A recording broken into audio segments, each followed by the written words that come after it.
Buenas tardes. Cuando queremos que alguien confíe en nosotros, nos abra su corazón o nos abra su casa, le decimos: te doy mi palabra, como si le diéramos la cosa más importante que tenemos. Cuando estamos dentro del cuerpo de nuestras madres, los órganos empiezan a formarse según las necesidades de cada momento. Primero el corazón, ese que late pum, pum, pum, pum, aquí en el anuncio previo, después el hígado, los riñones, al final los pulmones para respirar, y después hay un órgano externo, un órgano que nos ponen, que es el nombre. El nombre es el órgano que nos va, invisible, que nos va a caracterizar, y vosotros me veis aquí y decís: mira, Benjamín. Además, cuando nacemos, no solamente el nombre nos caracteriza a nosotros, sino que el nombre afecta a toda la gente que está a nuestro alrededor. Fijaros que había una señora que era madre y ahora es también abuela. Y había un señor que era hermano y ahora es el tío. Hay primos, un hijo único que ahora también es el hermano, sobrinas. Como tiene que haber de todo en el mundo, hay cuñados también. Decía el segundo ponente, Nicolás, que bueno, él servía para unas cosas más que para otras. Yo también quería ser científico, pero era demasiado inteligente para eso y tuve que ser poeta.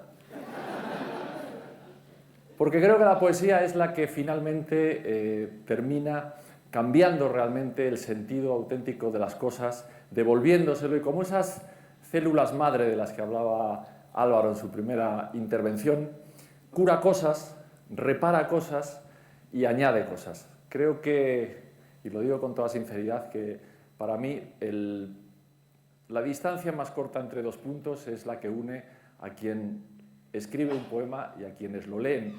Porque los buenos poemas son espejos, no son autorretratos. Los buenos poemas no cuentan la historia del que los ha escrito, o no solo la historia del que los ha escrito, sino que cuentan también la historia de quienes los leen.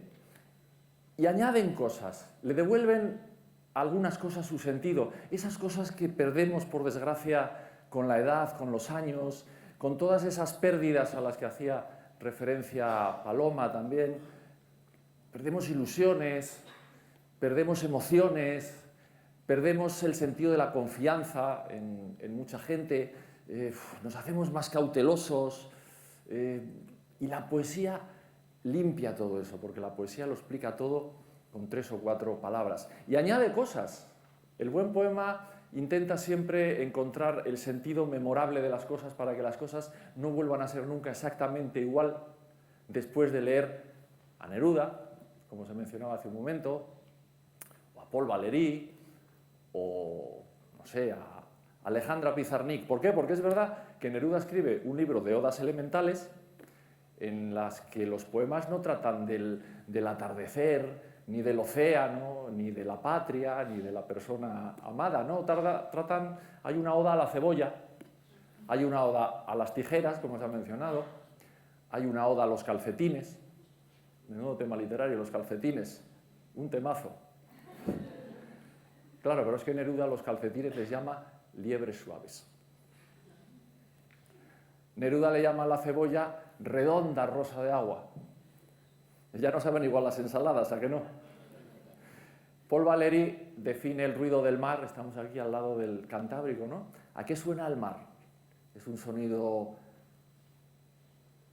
bonito, feo, inquietante, y llega Paul Valéry y escribe El cementerio marino, uno de los poemas más conocidos del siglo XX, y dice: ese tumulto análogo al silencio. Análogo. ¿Cómo puede ser el tumulto y el silencio dos cosas análogas? Eso consigue la poesía, que dos palabras que nunca habían soñado siquiera con estar juntas, al unirse causen una explosión, como las que causan estos científicos que nos han hablado en sus laboratorios, cuando juntan dos líquidos que tienen que implosionar o tienen que producir nitrógeno o tienen que hacer cualquiera de estas reacciones, con las palabras pasa exactamente lo mismo. Y nosotros necesitamos palabras porque las palabras son las que nos diferencian del resto de los bichos, no solamente andar sobre dos pies. Decimos que descendemos del mono, es increíble que algunos desciendan de tan alto, ¿verdad? Bueno, pero lo que nos distingue es la capacidad de comunicarnos, de emocionarnos, de decir a una persona, no solamente de quererla, sino decírsela. Te quiero. Porque no hay pareja más triste que esas en las que uno de los dos, lo más romántico que ha dicho en la vida es y yo a ti. Hombre, por favor, esfuérzate un poquito, ¿no? ¿Cómo vas a reducirlo todo a un y yo a ti, ¿no? La poesía nos da las palabras que necesitamos para negar esa tozuda realidad que nos quieren imponer desde los poderes económicos, neoliberales y demás, de que todo se resuelve con un número. Todo es un número, todo es una cifra, todo es un tanto por ciento. Y entonces dices, bueno, este mes hay 50.000 parados más. Pero en realidad son menos, porque en el mismo trimestre de hace 5 años pero yo pienso en esos 50.000.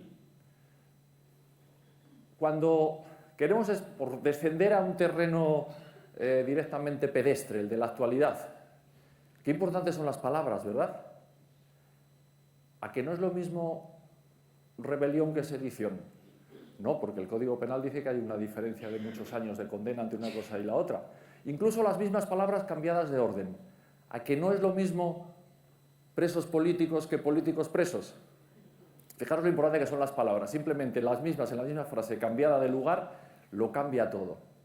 La poesía es la madre de todas las palabras, la madre de las grandes palabras. Lo que se dice dentro de un poema se recuerda de una manera como no se recuerda nada más. Por eso los anuncios de los que nos acordamos siempre son aquellos que estaban en verso. Rafael Alberti, uno de los grandes poetas del siglo XX, yo tuve la suerte de ser su alumno, siempre decía, oye chico, qué cosa rara esta, ¿verdad? Uno que ha sido íntimo amigo de Picasso, de Lorca, de Neruda. Me moriré acordándome de un anuncio que escuchaba cuando era niño en la radio de mi madre que decía, ¡qué maravilla! La lana Marjoret no se apolilla. Era Rafael Alberti, ¿no? Era Rafael Alberti. Las palabras nos caracterizan, las palabras nos definen y las palabras de un poema son las mejores y en el mejor orden. Es muy fácil de explicar. Podemos coger uno de los poemas más conocidos y justamente de la literatura española, el retrato de Antonio Machado, ¿no? Bueno, ¿y qué dice el retrato de Antonio Machado? Dice una cosa muy sencilla, muy fácil, todo el mundo la entiende, ¿no? Mi infancia son recuerdos de un patio de Sevilla y un huerto claro donde madura el limonero. O sea, que era de Sevilla y tenía un huerto con un limonero. Bueno, pues recurramos a un elemento muy característico de nuestro maravilloso idioma castellano, que es el sinónimo, ¿no? Se supone que los sinónimos valen para todo. Yo lo mismo puedo ser delgado o alto que esbelto, ¿no? Si tú al poema de Machado le cambias infancia por niñez y le cambias patio por jardín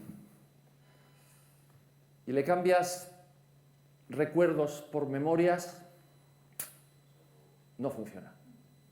No, porque Machado cogió las mejores palabras y las puso en el mismo orden. Y eso es lo que hace que ese poema sea inolvidable y que cuando uno lo lee una vez en su vida, normalmente no lo vuelva a olvidar nunca más.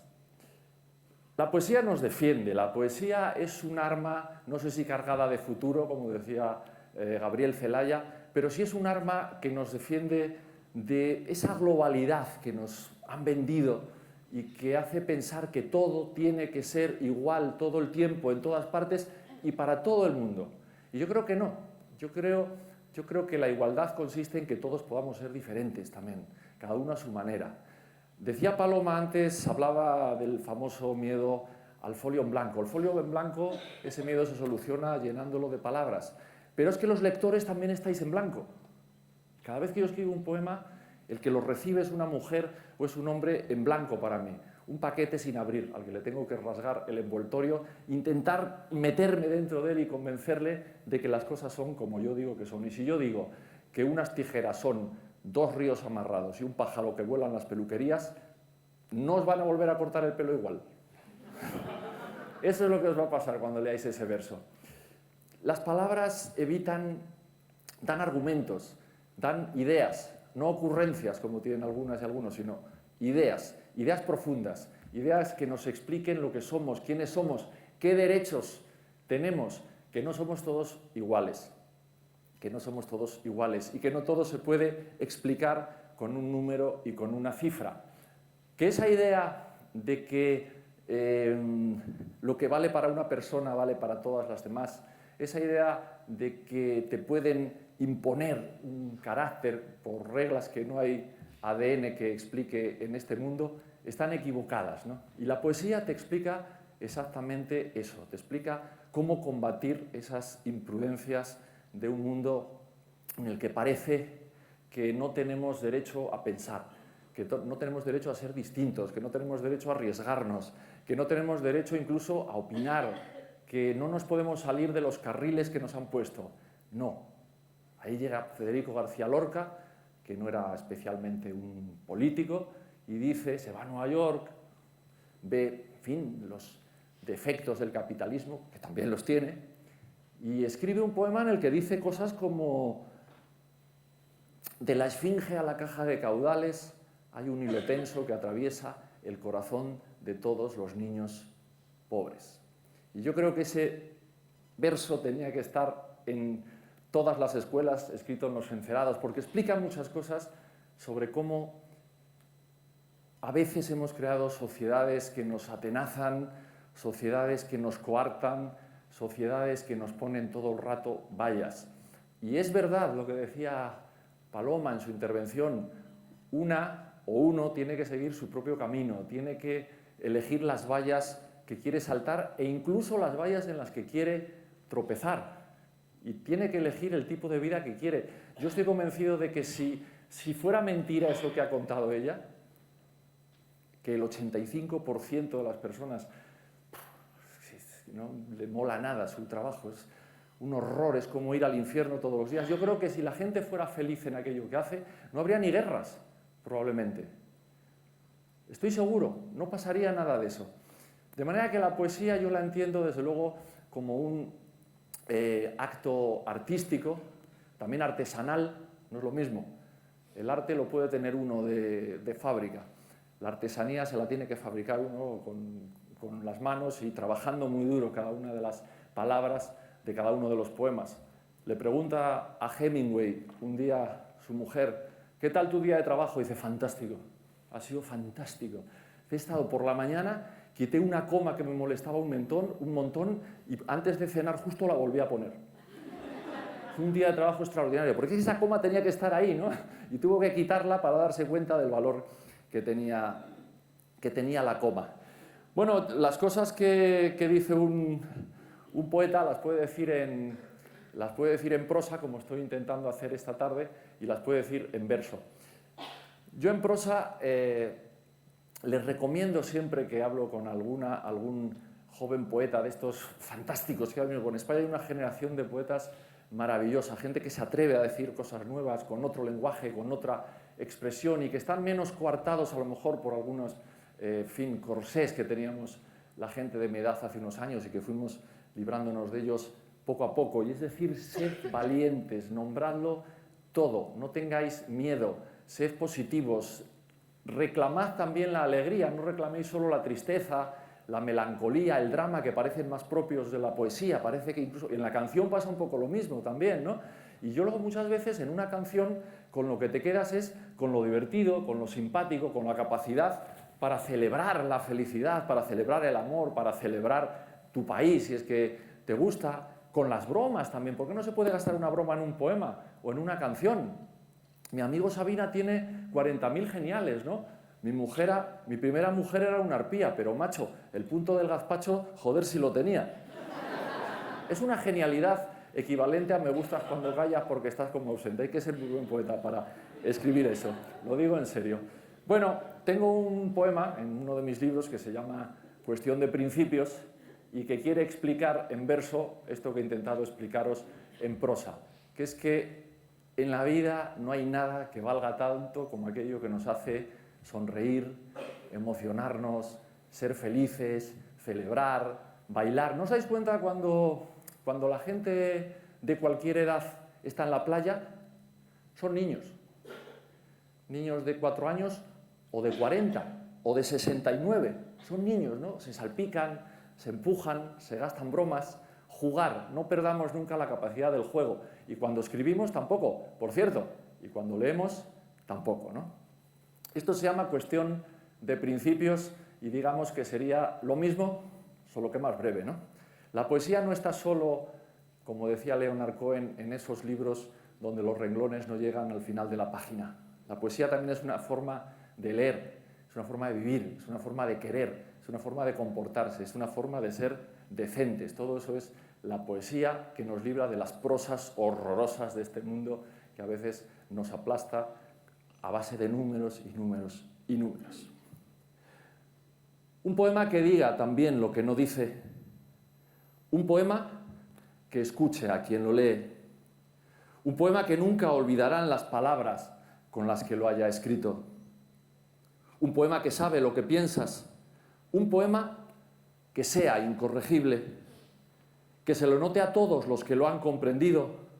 Que no sueñe que lo haga otro que no sea yo. Un poema que sea raro que no existiese. Un poema que ladre a los desconocidos. Un poema que diga que el que cierra los ojos es cómplice del crimen que no ha querido ver. Un poema que ponga en peligro la poesía. Un poema que mires como los pasajeros consultan sus relojes en la estación de tren. Un poema que sea capaz de repetir justicia y corazón, libertad y alegría. Muy buenas noches a todas y a todos.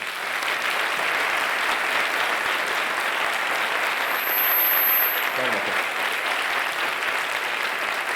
Poesía. Muchas gracias.